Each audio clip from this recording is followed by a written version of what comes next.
What is going on, everybody? It is I, Strix, back at it with more Marvel Snap, and today, this is my Dial Z for Zemo deck. I'm playing the new seasons here.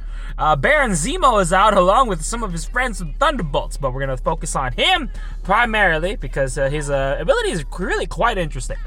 His ability is on reveal. He steals the lowest, correct me if I'm wrong, lowest cost card from my opponent's deck and summons it to my side of the field at the location he's played. A lot of interesting plays can be done with this, but I have come up with a deck that kind of features cards that just kind of steal or manipulate my opponent's deck in a specific way. Particularly by clearing it out so that way it causes a lot of weird things to happen on the field. So obviously there's cards such as, oh god, what am I doing? Baron Zemo, of course. Gladiator, who I have here as well. There's also your boy Yondu. He's back there. I have oh god, I can't remember any of the people in my deck, even though I can see the screen right now. There's who else is in this deck? I mean, yeah, you see what's his name? Dr. Octopus is here too. And I'm missing a few. Iceman, Grandmaster is in here as well. Basically, the whole plan is just to mess up his deck, mess up his hand, like force him to make other plays. Basically, I'm just manipulating the way he's able to play anything in his vicinity. So yeah, that's the whole shtick in general. So yeah.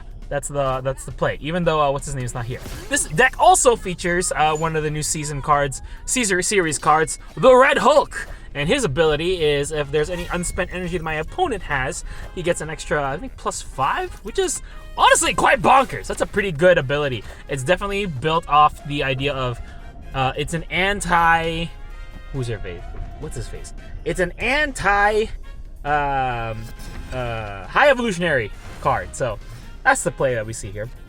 All right, we see a lot of things here. So we're gonna put down the Red Hulk because he's gonna just torment them. Boom! There he is, in all his strong and red glory, I guess you could say. There we go. Okay, yeah, we took over Aunt May's with a force. We took over Lake Hellas with all the cards over there. Everything's all settled in and peachy keen, I gotta say. Yeah, there we go. Yeah, we'll take the win on that. We'll take all those 8 cubes, thank you very much.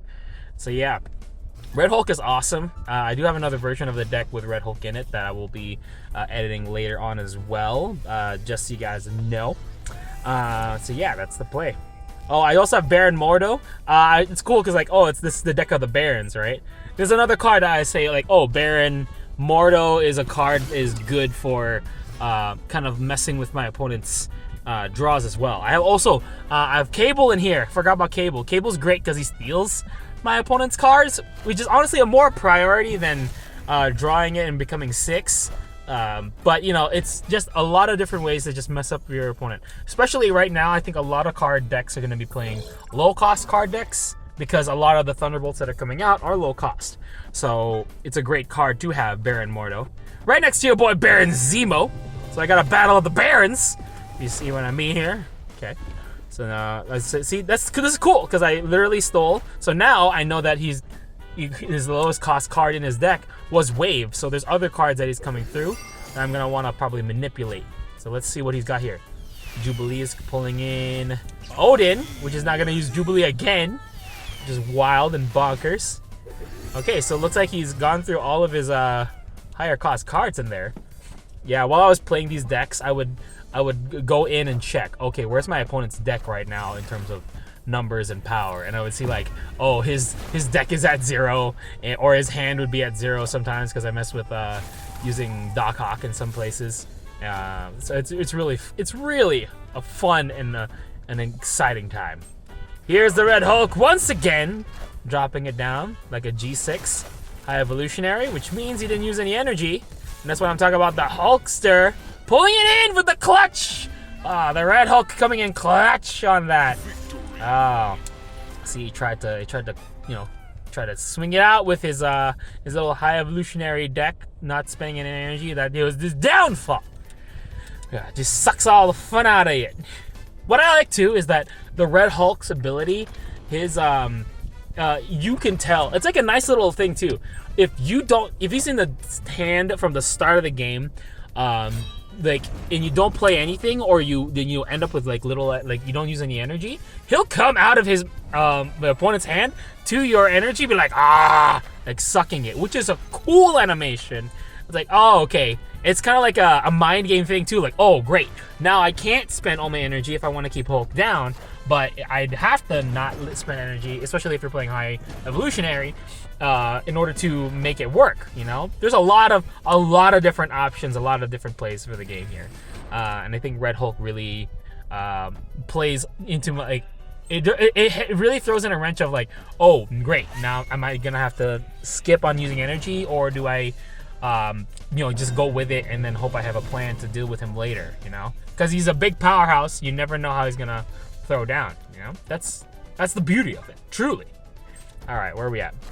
I completely lost track. I'm sorry, where I am. Okay, Iceman bringing your boy Doc Ock. I love this variant, by the way. A lot of Doc Ock variants aren't I don't know, some of them aren't. My favorite variant of the Doc Ocks is definitely the superior Spider-Man variant of Doc Ock. That one is so cool looking, like, for sure. But I love this variant of it too. It gives off like that vigilante presence. Like, obviously he's part of Thunderbolts, which means he was like a bad guy that needs to be good ordered. He's like, I think from my understanding is the Thunderbolts are kind of like the Suicide Squad, in that, like, oh, they're kind of like the bad guys that are now good. I don't really know the lore of it. I should look it up, truly. But his variant looks so cool, doesn't it? Look at him. See? So nice we play him twice. That's how good he is. Also, he didn't realize that I just overwhelmed him in terms of numbers. So the victory goes to me. So yeah.